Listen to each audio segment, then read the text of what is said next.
Welcome to the World Report, Moment in History. How did America become a superpower nearly 100 years ago? A lot of people don't even realize this is history, and you would think that 100 years in history is like a mini second in the life of the globe or the earth or Well, the it galaxy. is, unless you're comparing your own life to it. Oh, exactly. Yeah, true.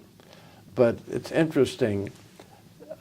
Germany was the powerhouse in the First War that looked like they were going to win. They lost a lot of people, but they had more people making it up. And the German people were pretty much behind the military. And then an event happened, the sinking of the Lusitania. The Lusitania was a cruise ship, and it was torpedoed by a German submarine. And that was used, and Wilson, who was then president, felt that this was a terrible blow to the United States.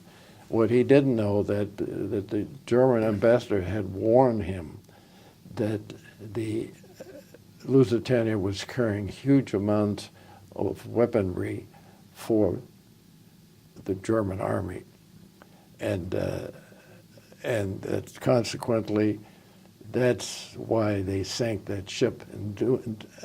But they never told the people that were on it as passengers. So that was used as an excuse to get the United States all riled up in 1917.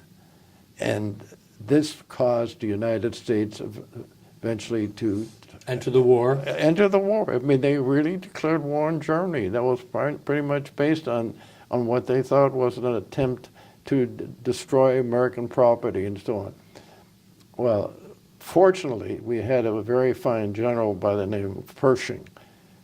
He's known history also for getting rid of Pancho Villa, who actually came to the United States and killed people here, and he took care of his group.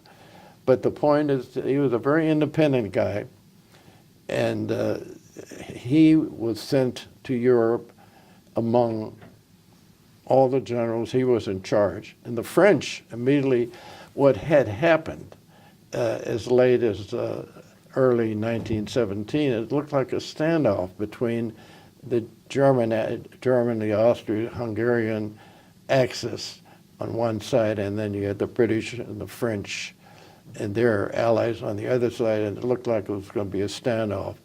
Well, the French said, the several 100,000 American troops that came over there, they said, let's spread them out among the French army. And the general said, no way. Pershing said, we're going to take us 6 to 9 months to train our people properly.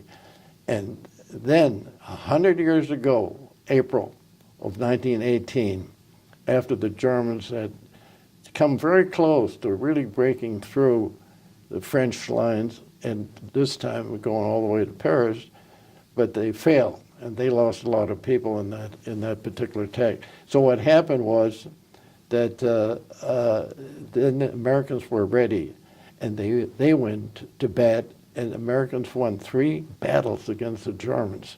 And at the same time, German people at home were getting very restive, and you had socialists, you had communists. Things were getting pretty bad at home, and the Kaiser Wilhelm actually resigned and quit. And so there was no leadership other than Hindenburg, who was a great German general, and Ludendorff still wanted to keep the war going.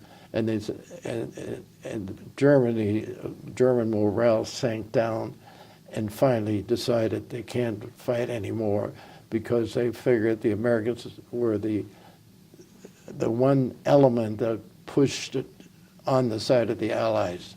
And that's how the United States became well known as being a great military nation that was able to do that. But people don't understand, before the First War, the big empires, Russian Empire, the French Empire, the German Empire, British, they control the world. And they were smashed. and then suddenly here comes the United States, and guess who, when they had the armistice arrangement and then the League of Nations, all the things that came out of the First War, just like we had something similar at the end of the Second War, decided that the United States was going to take over and direct things, because they were the only ones that were untouched by the war. And what that created then was the fact that everybody began to realize the United States of America, my God, it's a big country. They're really going with that. They're going to be the ones the wave of the future is going to be the United States of America. Moment in history.